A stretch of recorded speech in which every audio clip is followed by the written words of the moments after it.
నమస్తే స్నేహితులారా, నేను మీ మెప్మా టీజీ మహిళ. మీరంతా ఎలా ఉన్నారు? Becoming a strong women. ఈరోజు మనం బలమైన మహిళగా ఎలా మారాలో, మనలో ఆ బలం ఎలా పెంచుకోవాలో తెలుసుకుందాం. హాయ్ అండి, నేను మీ Venkatesh Kella, Pragna virtual training academy, a great initiative by MEPMA Andhra Pradesh. Personality development, మహిళలు మరియు వారి కుటుంబ సభ్యుల కోసం మేము ముందుకు ఇవ్వాలి వస్తున్నాము. నాకు చిన్న ప్రశ్న ఉందండి. మీరు ఎంతమంది మానసిక బలహీనకి బాధింపబడుతున్నారు? ఎంతమంది మీలో మీకు ఒక ప్రశ్న ఉంది, నేను చేస్తుంది సరేనా, నేను ఎవరి మీదైనా ఆధారపడుతున్నానా, ఆర్థికంగా ఆధారపడుతున్నానా, నేను సంపాదించగలనా అని ఎన్నో ప్రశ్నలు మీలో ఉంటాయి. అలాగే చదువుకున్న విద్యార్థులు మీకు ఒక ప్రశ్న ఉంటుంది, ఏమిటంటే నేను ఎంత చదివినా నన్ను ఎవరు గుర్తించట్లేదు, నేను చదవాలి అని అనుకుంటున్నా, కష్టపడాలి అనుకుంటున్నా, కానీ ఎటువంటి ప్రోత్సాహం నాకు దొరకటలేదు. అలాగే ఇంట్లో ఉన్న మహిళలకు పొద్దున్నుంచి సాయంత్రం రాత్రి వరకు కష్టపడుతున్నప్పటికీ ఎవ్వరూ ఒక అప్రిసియేషన్ మీకు ఇవ్వట్లేదు. మిమ్మల్ని ఎవరు కూడా మీరు సూపర్ గా ఉన్నారు, థ్యాంక్ యూ, ఇంత కష్టపడి మా కోసం ఉంటున్నారు అని ఆలోచనలు ఎవరిలోనైనా ఉందా? ఇటువంటి విషయాల వల్ల మీ మానసికంగా మీరు బలహీనమైపోయి నేను ఏదైనా చేయగలుగుతానా అని ప్రశ్న తిరుగుతున్న ప్రతి ఒక్కరి కోసం ఇవాళ మనం చేస్తున్న అద్భుతమైన టాపిక్ పేరే మానసిక బలం, అంటే మెంటల్ స్ట్రెంగ్త్ మరియు గ్రోత్ మైండ్ సెట్, ఎదుగుదల మైండ్ సెట్. వీటి గురించి ఒక అద్భుతమైన కథ, ఒక సాధారణమైన మహిళ అసాధారణమైన శక్తితో ఎలాగ ఎంతో మందికి ఆదర్శంగా నిలబడ్డారో వారి గురించి మనం మాట్లాడుకుందాం. ఇప్పుడు మనం మాట్లాడబోయే the great personality, India's top most sari draper Dolly Jain గురించి మాట్లాడబోతున్నాం. 7వ తరగతి వరకే చదువుకొని ఆర్థోడాక్స్ ఫ్యామిలీలో పెరిగి చీర కట్టడం అంటేనే చిరాకు పడిన ఆమె చీర కట్టడంలో 35,000 రూపాయల నుంచి 2 లక్షల రూపాయలు సంపాదిస్తున్న ఒక సెల్ఫ్ మేడ్ ఆంటర్‌ప్రెన్యూర్ కథ మీ అందరికీ చెప్పబోతున్నాను. ఖచ్చితంగా ఈ కథ చాలా మంది జీవితాన్ని, ఆలోచనల్ని కదిలిస్తుందని ఒక నమ్మకంతో ఈ కథని మీ ముందుకు తీసుకొస్తున్నాను. డాలీ జైన్ 7వ తరగతి వరకు చదువుకున్నారు. చిన్న వయసులోనే పెళ్లి చేసుకొని ఒక ఆర్థోడాక్స్ కుటుంబానికి కోడలుగా వెళ్ళారు. ఆర్థోడాక్స్ కుటుంబం అంటే కట్టుబాట్లు, నియమాలు ఉన్న ఒక సాంప్రదాయమైన కుటుంబంలోని ఆమె కోడలుగా వెళ్ళారు. అక్కడ చీర కట్టుకోవడం మాత్రమే ఇంట్లో అలౌడ్ అండి, మిగతా ఎటువంటిది బట్టలు కట్టుకోవడానికి లేదు. వెరీ ట్రెడిషనల్ గా ఇంట్లో ఉండాలి. సో అటువంటి చోట్ల చీర కట్టడం అంటే ఇష్టం లేని ఆమె 45 నిమిషాలు పట్టేది ఆమెకి చీర కట్టడానికి. ఎంత చిరాకు, ఎంత అన్కంఫర్టబుల్ గా ఉండేదో. పాపం ఆమె ప్రతిదాన్ని వివిధ రకాలుగా కట్టడం ప్రయత్నించి వేళ్ళని కదపడం స్టార్ట్ చేసి ఆమె బోరింగ్ టైంని, ఆమెకి ఇష్టం లేని పనిని అలాగా సరదాగా వివిధ రకాల్లో చేసుకుంటా ఆమె దినచర్య గడిపిందండి. దాదాపు 10 సంవత్సరాల పాటు ఆమె కుటుంబానికి, ఇంటికి పని చేసుకుంటూ ఎటువంటి ఆలోచనలు, కోరికలు ఏమీ లేకుండా ఆమె బాట నడిపించింది. పాపం ఆమెకు లిమిటెడ్ గా చీరలు ఉండేవండి. ఎక్కువగా ఆడంబరాలుగా కట్టుకునే ఫంక్షన్లకు కూడా వెళ్ళేటట్లు లేకుండా కొన్ని చీరలే ఉండేవి. ఆమె పరిస్థితిని ఆమె ఎలా మార్చుకుందంటే, ఆ ప్రతిసారి ఒక్కొక్క చీరని వివిధ రకాలుగా కట్టుకొని ఫంక్షన్లకు వెళ్ళేది. అది ఎలాగా ఆమె ప్రజెంట్ చేసుకునేది అంటే, ఒకే చీరని 4-5 రకాలుగా కట్టుకుంటూ కొత్త చీర వేసుకున్నారేమో, కొత్తగా కనిపిస్తున్నారేమో అనేటట్టుగా ఆమె సిచ్యువేషన్ ని ఆమె మార్చుకుని పాజిటివ్ చేసుకుని ఆమె ముందుకెళ్ళిందండి. ఆమె అంకుల్ ఒక పెద్ద సినిమా ఫిల్మ్ ప్రొడ్యూసర్. ఒకరోజు వాళ్ళ అంకుల్ ఇంట్లో ఫంక్షన్ కండక్ట్ చేసినప్పుడు చాలా ప్రముఖులు, సెలబ్రిటీస్ అందరూ ఆ ఫంక్షన్ వచ్చారు. అదే రోజు ద గ్రేట్ యాక్టర్ శ్రీదేవి గారు కూడా వచ్చారండి. శ్రీదేవికి డాలీ జైన్ చాలా పెద్ద వీరాభిమాని. ఆమెను ఎలాగైనా చూడాలి, కలవాలి అని ఒక ఆశతో ఆ ఫంక్షన్ కి ఆమె ఎలాగోలా వచ్చారు. సడన్ గా ఏమైందంటే శ్రీదేవి గారి శారీ మీద ఏదో పడి ఆమె అన్కంఫర్టబుల్ ఫీల్ అయ్యి వాష్రూమ్కి వెళ్ళారు. క్లీన్ చేసుకుని వచ్చేటప్పుడు చీర కట్టడం పద్ధతి మార్చాలనుకుంది. అప్పుడు డాలీ ఆమెను ఫాలో అయ్యి, మేడం నేను వస్తానంటే, లేదమ్మా నేను చేసుకుంటాను, ఈమెకి ఎక్కడ లేని సంతోషం, ఏదో చెయ్యాలి, శ్రీదేవి గారితో కలాలి, మాట్లాడాలి అనే ఉద్దేశంతో, మేడం నేను చేస్తాను, నేను నీ చీర కడతాను అని అనగానే శ్రీదేవి గారు కూడా సరే అమ్మా కట్టాను. అప్పుడు డాలీ జైన్ ఒక వేళ్ళు కదిపే విధానాన్ని శ్రీదేవి గారు చూస్తూ ఉన్నారు. చూసేసి మీరు ఏం చేస్తారు అని అంటే, నేను హౌస్ వైఫ్ అండి, ఫ్యామిలీని చూసుకుంటాను అని అంటే, అప్పుడు ఆమె కట్టిన విధానాన్ని చూసి శ్రీదేవి గారు చాలా సంతోషపడి, ఎందుకు మీరు చీర కట్టడాన్ని ఒక ప్రొఫెషన్ గా తీసుకోకూడదు అని ఒక మాట అనేసి వెళ్ళిపోయారు. ఆ రోజు ఆమె మైండ్ లో తిరగడం స్టార్ట్ అయింది. చీర కట్టడం కూడా ఒక ప్రొఫెషన్ అవుతుందా, దీనికి కూడా మనకి కస్టమర్స్ ఉంటారా అనే ప్రశ్న ఆమె మైండ్ లో తిరిగింది. ఇప్పుడు నేను మీ అందరికి వేసే ఒకే ప్రశ్న అండి, ఏమిటంటే మీ జీవితంలో ఎన్నిసార్లు అవకాశం వచ్చి దాన్ని వదులుకొని, అయ్యో ఆ రోజు నేను ఆ డెసిషన్ తీసుకుంటే బాగుండేమో, అద్భుతమైన అవకాశాన్ని వదులుకున్నానేమో, నేను చదువుకునేటప్పుడు నేను ఆ విధంగా చేసిందంటే ఇవాళ నా స్థాయి బాగుండేమో, నేను స్పోర్ట్స్ లోనో మ్యూజిక్ లోనో ఆలోచించే విధానంలోనో ఏదో ఆ రోజు తీసుకుని ఉంటే ఇవాళ ఇలా ఉండకపోవచ్చు అని అనుకుంటున్నారా? ఒకవేళ అనుకుంటే ఇంకా అలాగా అనుకోవద్దు. మీ వయసు 6 ఏళ్ళ, 16 ఏళ్ళ, 60 ఏళ్ళ కాదండి. ఎప్పుడుకైనా మనం డెసిషన్ తీయొచ్చు. మన మైండ్ సెట్ మారాలి. అవకాశాలు రావు, అవకాశాల చుట్టూ మనం వెళ్ళాలి, మనం తీసుకోవాలి. సో అటువంటి విషయాన్ని ఇప్పుడు డాలీ కథలో నేను చెప్పబోతున్నాను. అది విన్న డాలీ కుటుంబంతో సంప్రదించి, నేను ఇలా చేయాలనుకుంటున్నాను, మీ ఉద్దేశం ఏంటి అని అన్నప్పుడు కుటుంబస్తులు కూడా ఆమెకు సహాయం చేశారు. అప్పుడు చిన్న చిన్న ఫంక్షన్లకి, ఆమె కుటుంబ ఫంక్షన్లకి వాటికి చీరలు కట్టడం, కొంతమంది కొద్దిగా చార్జ్ చేయడం స్టార్ట్ చేసింది. ఆమె ఎంత దాకా ఎదిగింది అంటే ఇషా అంబానీ, నీతూ అంబానీ, ప్రియాంక చోప్రా, దీపికా పడుకోన్, ఎంతో మంది పొలిటీషియన్స్, ఎంతో మంది సెలబ్రిటీస్, ఫిల్మ్ స్టార్స్, వీళ్ళకి one of the best sari draper గా ఇవాళ డాలీ జైన్ వచ్చారండి. ఆమె 35,000 రూపాయల నుంచి 2 లక్షల రూపాయలు ఆమె చీర కట్టడానికి ఆమె ఛార్జ్ చేసే ఫీజు. సో ఆమె అక్కడితో ఆగిపోకుండా ఆమె లాంటి ఎంతో మంది మహిళలకు ఆదర్శంగా ఉండాలని మీడియా ముందుకు వచ్చింది. దానికి ఒక పబ్లిక్ రిలేషన్ టీమ్ ని, టెక్నికల్ టీమ్ ని పెట్టుకొని యూట్యూబ్ లో ఆమె స్పీచ్ ఇవ్వడం స్టార్ట్ చేసింది.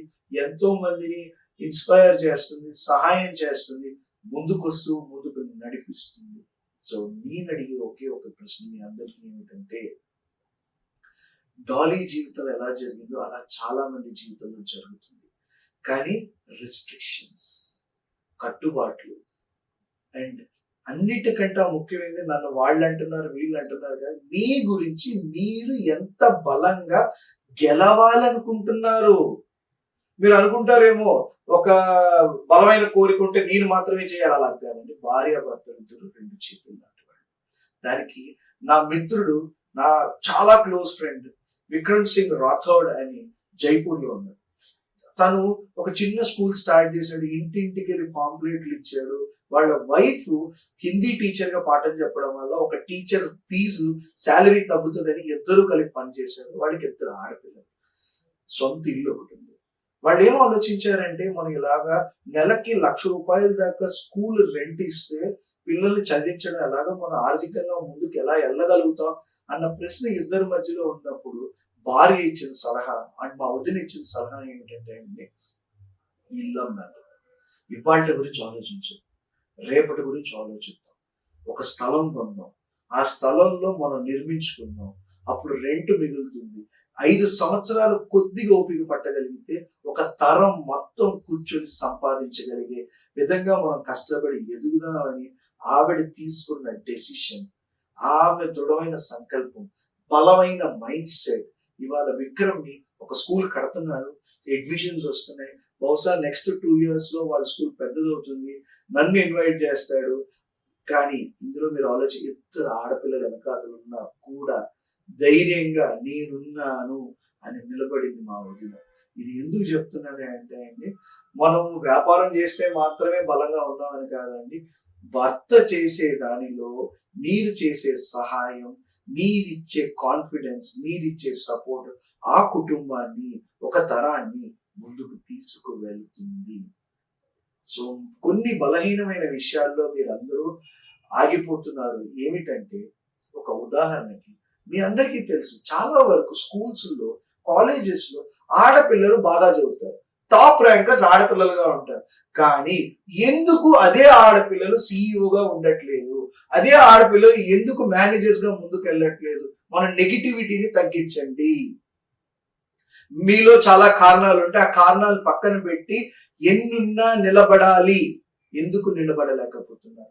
ఇవాళ హోటల్స్ లో, పెద్ద పెద్ద స్టోర్లలో ఎందుకు ఆడవాళ్ళు, ఇంట్లో ఉండేవాళ్ళు హోటల్స్ లో టాప్ షెఫ్ గా ఉండలేకపోతున్నారు? స్టార్ హోటల్స్ లో ఎందుకు అని అంటే, లేదు 18 ఏళ్ళు వస్తే పెళ్లి చేసి, లేకపోతే సేఫ్ అయిన ఉద్యోగంలోకి వెళ్ళాలి. టీచర్ ఉద్యోగము, సాఫ్ట్వేర్ ఉద్యోగము, సులభంగా సింపుల్ గా ఉండాలి, లేదంటే ఎంత కష్టపడినా రిస్ట్రిక్టెడ్ గా ఉండాలి అనే మైండ్ సెట్ వల్ల ఎక్స్ట్రాడినరీ టాలెంట్ ఉన్న మన ఆడపిల్లలు కాంపిటేటివ్ గా వెళ్ళలేకపోతున్నారు.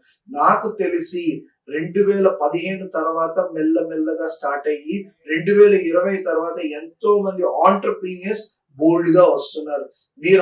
మీరందరూ మనసులో అనుకుంది ఒకటే, కష్టపడాలి, చాలా మందిని ఎదుర్కోవాలి, దృఢంగా ఉండాలి, మెంటల్ గా స్ట్రాంగ్ అవ్వాలి అని మీరు ఏదైతే అనుకున్నారో, అవును అవన్నీ ఉండాలి. అవన్నీ ఉంటే మాత్రమే వెళ్ళగలము. మీకు ఎంత స్కిల్ ఉన్నా, డబ్బు ఉన్నా, సపోర్ట్ ఉన్నా కూడా మిమ్మల్ని మీరు మెంటల్ గా నా వల్ల అవుతుంది, నేను చేస్తాను, నేను ఆధారపడను, కలిసి కట్టుగా ముందుకెళ్దాం అన్న భయంకరమైన థాట్, మైండ్ సెట్ ఉండాలి. మీ మెంటల్ ని స్ట్రాంగ్ చేయండి, మీ మానసిక బలాన్ని పెంచుకోండి.